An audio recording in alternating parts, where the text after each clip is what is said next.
pelo sinal da Santa Cruz, livre-nos Deus, nosso Senhor, dos nossos inimigos.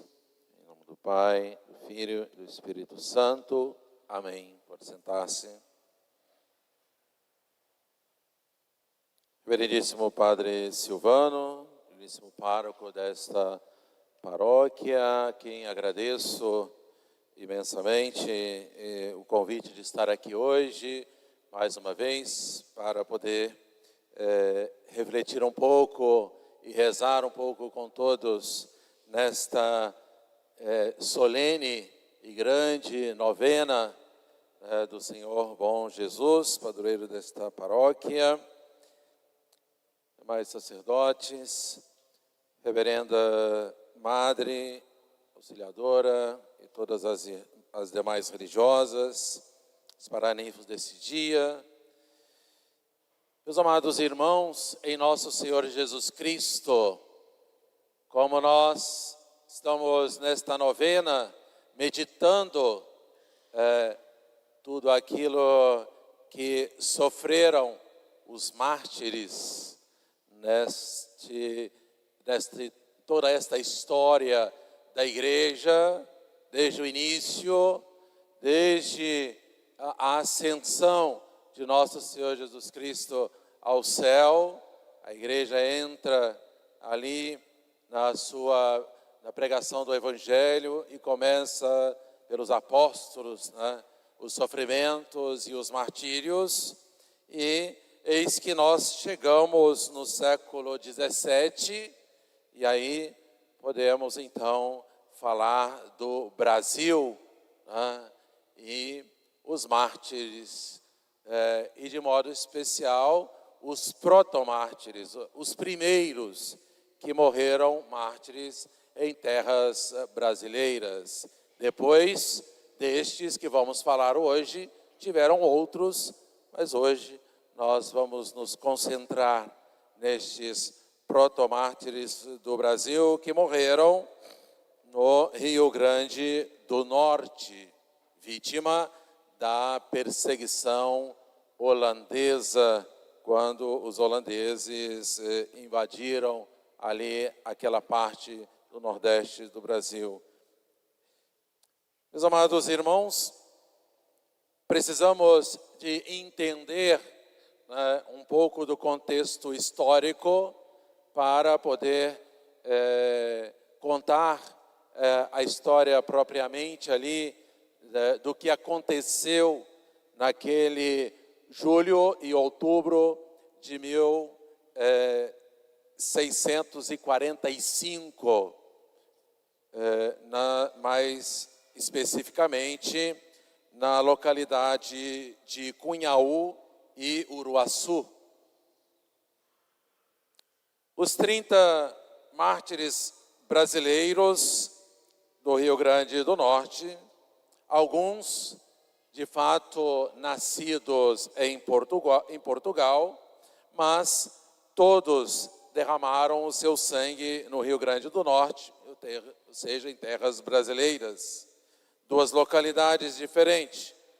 No ano de 1645, morreram no dia exatamente 16 de julho, que era um domingo, e 16 de julho, todo mundo sabe, que é dia de Nossa Senhora do Carmo. E no dia 3 de outubro, uma segunda ataque dos holandeses, morreram então mais alguns. Eles foram mártires dos calvinistas, mas para entender bem isso, é necessário a gente compreender um pouco o contexto histórico do Brasil daquela época. O Nordeste tinha sido invadido ali pelos holandeses. O Brasil era pouco povoado pelos portugueses, é claro, o Brasil, uma terra imensa. Os portugueses chegaram aqui e, por mais portugueses que vieram para cá, é claro, ainda tinha muita terra vazia. O que estava aqui era mas mesmo os índios, né, que já viviam aqui, e alguns portugueses que vieram para colonizar.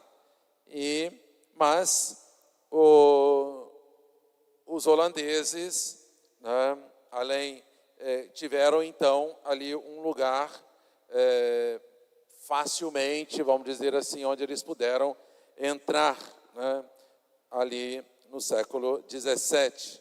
Foi o século que aconteceu este martírio, né, onde na história do Brasil começa a entrar a época da cana-de-açúcar. Começaram a se construir os engenhos de açúcar ali, e etc., né? Por uma série de situações históricas, Portugal, que era antes amigo dos holandeses, pelo fato de que agora o rei de Portugal, nesse século XVII, se uniu com o rei, era também o rei da Espanha, então teve ali a União Ibérica, lá na Europa, né? Os holandeses, eles eram amigos dos portugueses, mas não dos espanhóis. Então, como que se tornou uma coisa só, naquela época eles começaram a não viver bem mais com os portugueses, né? Era uma coisa ali mais ou menos diplomática, mais ou menos tranquila, né? Mas o fato é que eles queriam já invadir, e como eles não podiam e fazer uma guerra lá na Espanha ou lá em Portugal, eles acharam mais fácil vir para o Brasil, para a América, e invadir aqui o Brasil. E foi isso, então, que aconteceu, né, por esta briga dos holandeses com os espanhóis.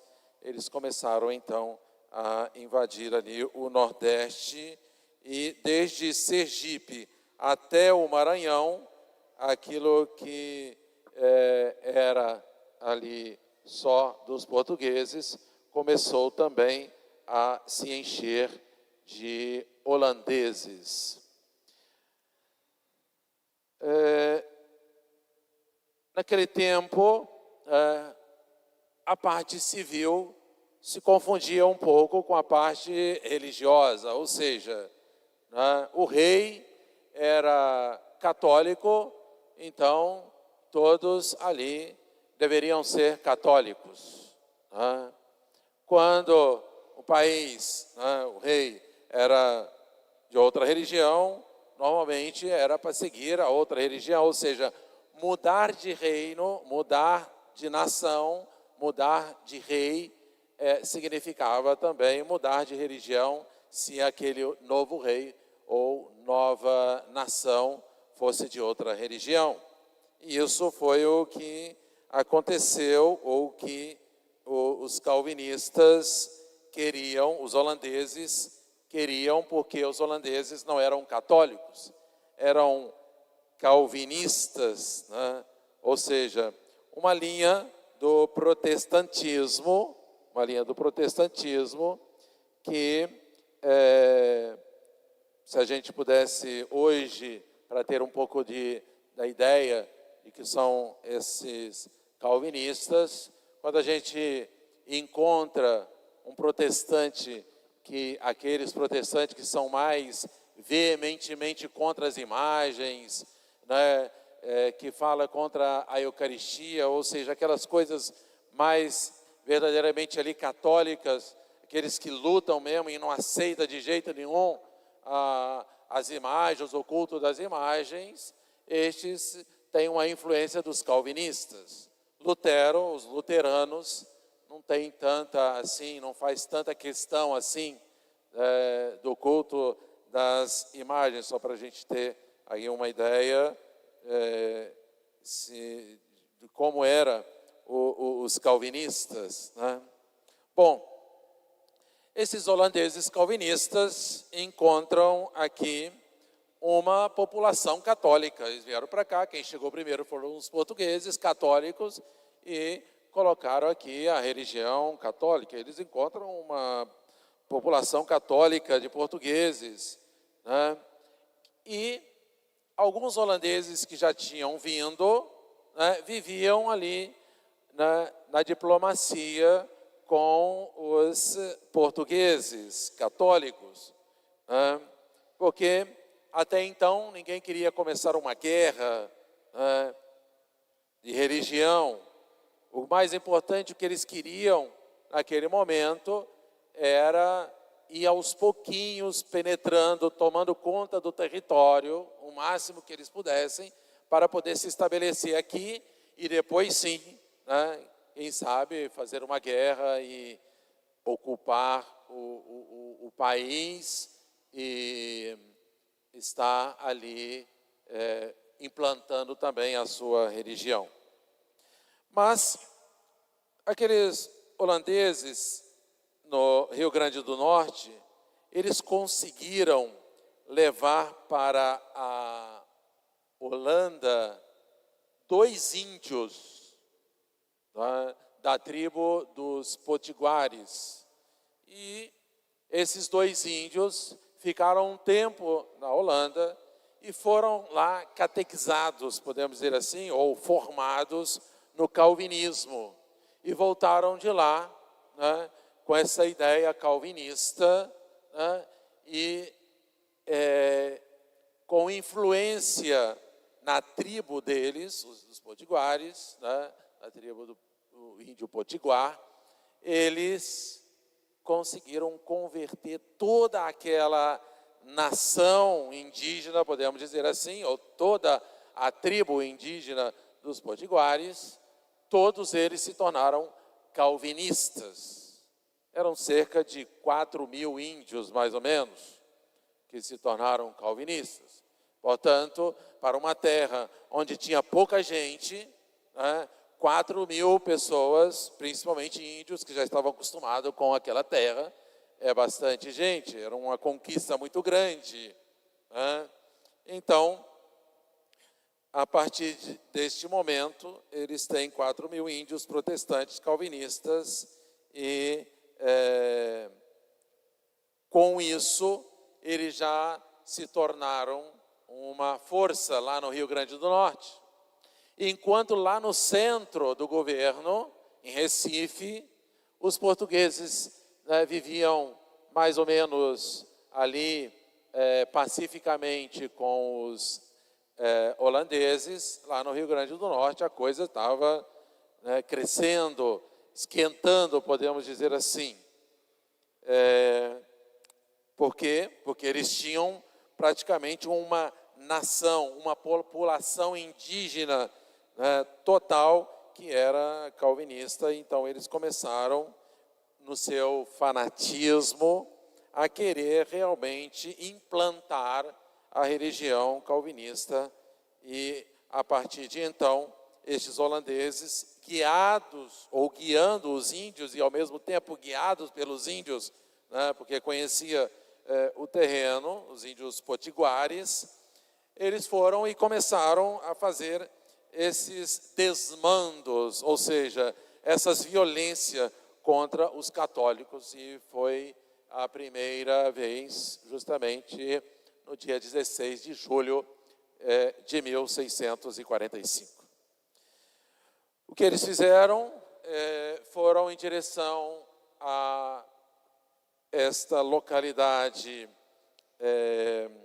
onde tinha uma igreja, né, de Nossa Senhora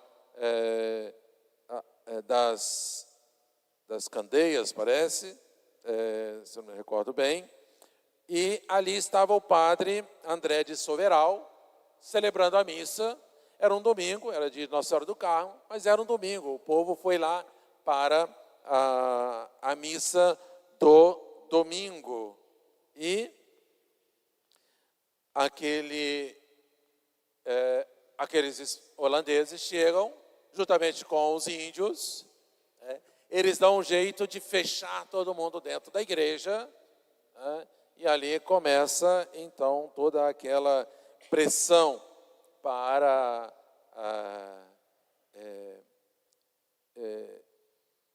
tentar fazer que aquele povo deixasse a missa, deixasse a religião e aderissem à religião protestante calvinista. Entre julho e outubro, foram mais ou menos 70 pessoas que morreram. O número dos mártires foram 70, mais ou menos. Por que nós celebramos somente 30? Os 30 mártires do Rio Grande do Norte. 30 mártires, protomártires rio-grandenses. Porque quando se foi recuperar o nome das pessoas, só se conseguiu achar a identidade de 30. Os outros não se sabia o nome, não sabia quem. Então, na hora de catalogar o nome dos mártires, só se conseguiu 30, 2 padres e 28 leigos.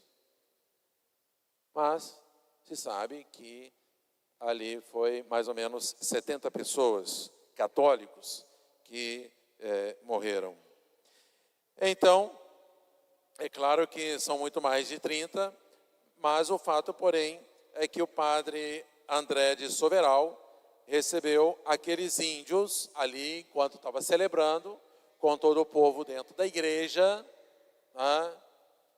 e o padre tenta explicar, tenta falar para os índios que não era assim, que eles estavam errados, que eles não podiam fazer aquilo nem com as imagens e nem com a Santa Missa, porque eles estavam mexendo com algo santo. Não pode colocar a mão, porque isso é santo, não pode fazer isso porque isso é santo. Os índios potiguares, como já estavam ali empedernidos na sua convicção do calvinismo, não foram convencidos, mas tinha outros índios que eram de outra tribo, os da tribo dos Tapuias.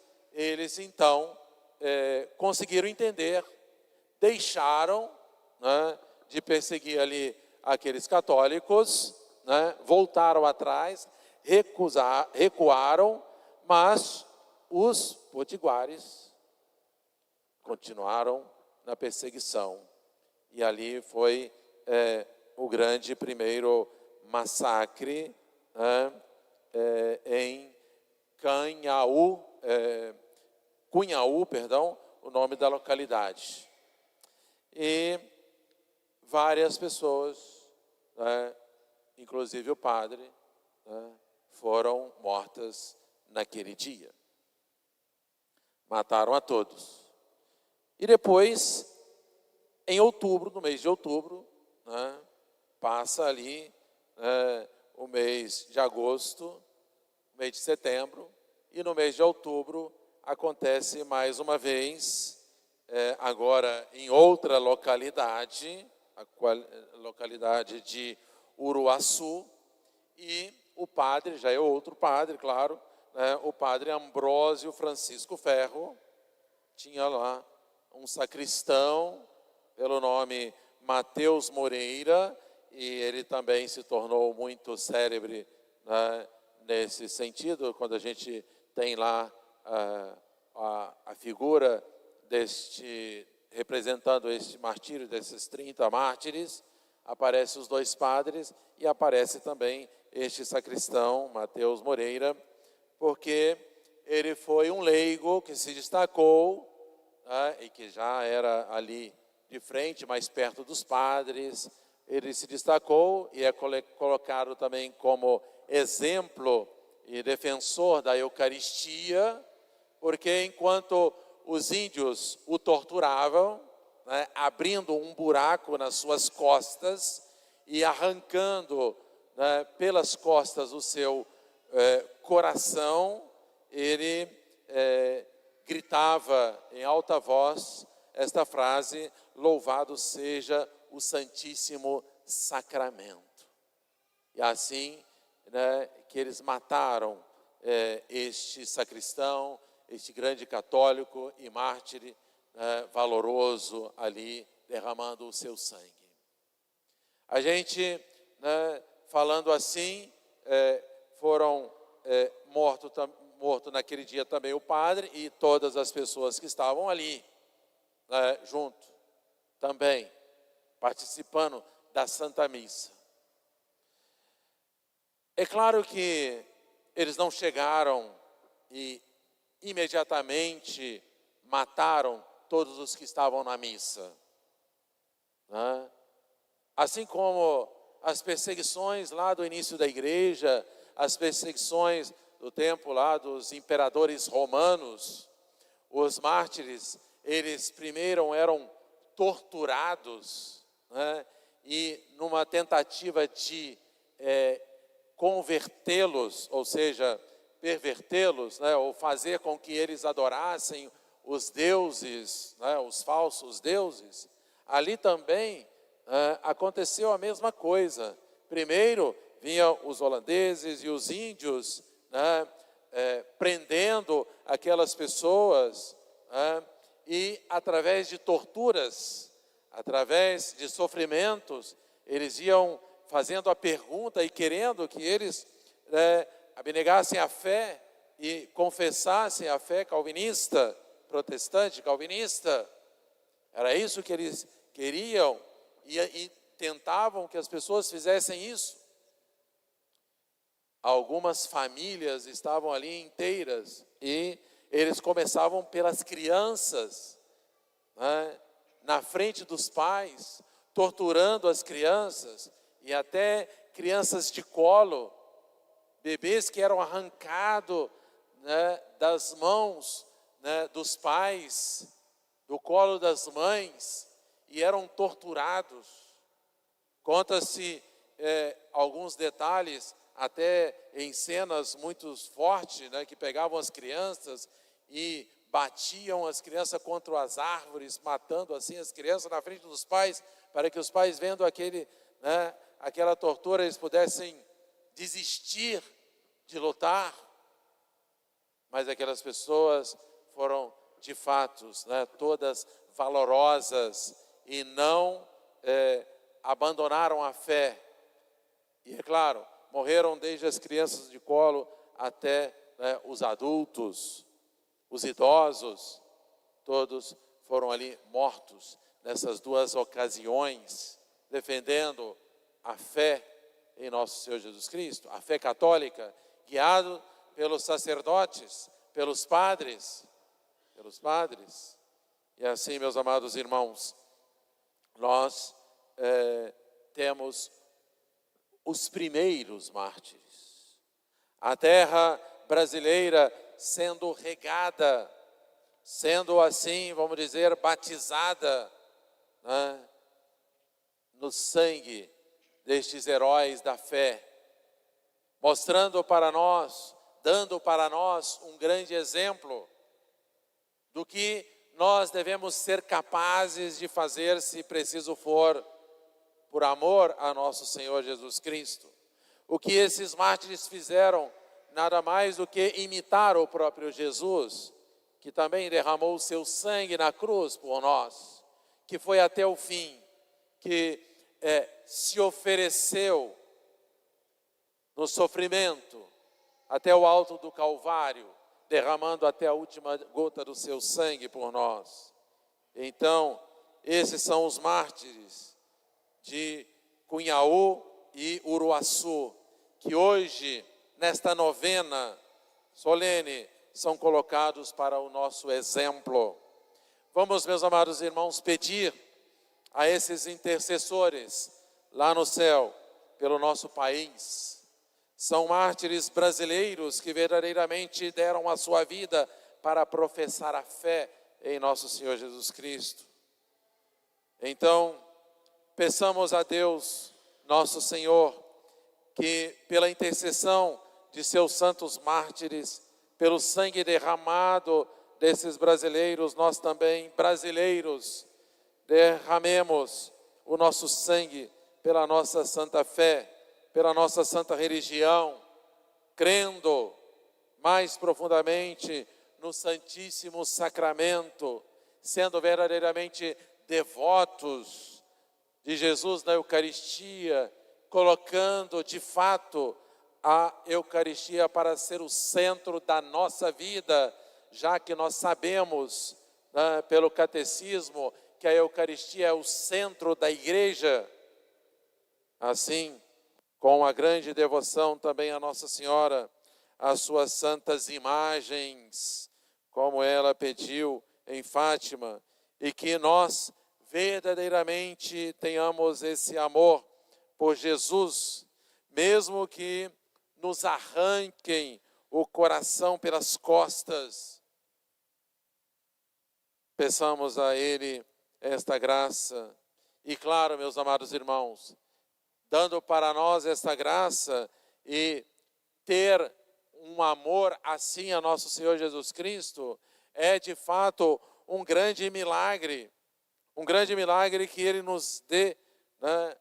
Se Ele nos dar um amor assim, nós que somos egoístas, nós que somos maus, infiéis como nós somos, mas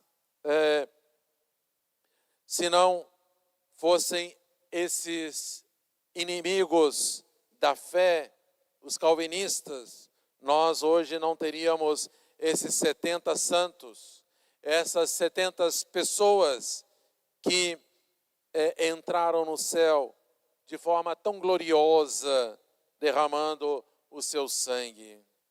E o que Deus quer de nós, meus amados irmãos, quando nos dá contrariedades? Quando Deus nos dá ocasião de uma batalha espiritual, o que Ele quer de nós é a virtude, o que Ele quer de nós é a santidade, o que Ele quer de nós não é que nós esmorecemos, né?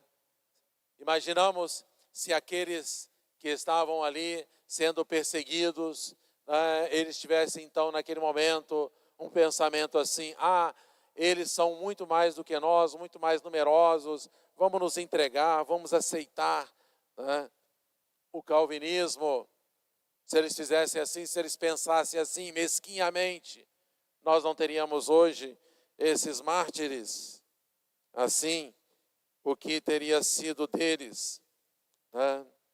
Não estariam no céu, não estariam na glória do céu, recebendo o nosso culto, recebendo ali a nossa veneração, intercedendo por nós, né? Isso é o mais importante, meus amados irmãos, é a perseverança na fé. Isso é mais importante, é a firmeza na hora de dar o testemunho a nosso Senhor Jesus Cristo. Vamos então imitar a esses mártires no nosso dia a dia. Cada dia nós temos uma cruz para carregar. Cada dia nós temos um sofrimento para passar. E quando nós vemos essas histórias, nós ficamos até com vergonha, porque os nossos sofrimentos são nada diante de tudo isso que esses católicos fervorosos passaram. Vamos então, mesmo com menos sofrimento do que eles, serem generosos e fazer tudo por amor. Um amor grande, uma generosidade grande a nosso Senhor Jesus Cristo, que morreu na cruz e deu a vida por nós, né? Que nós também possamos estar dispostos a dar a nossa vida por Jesus. Amém.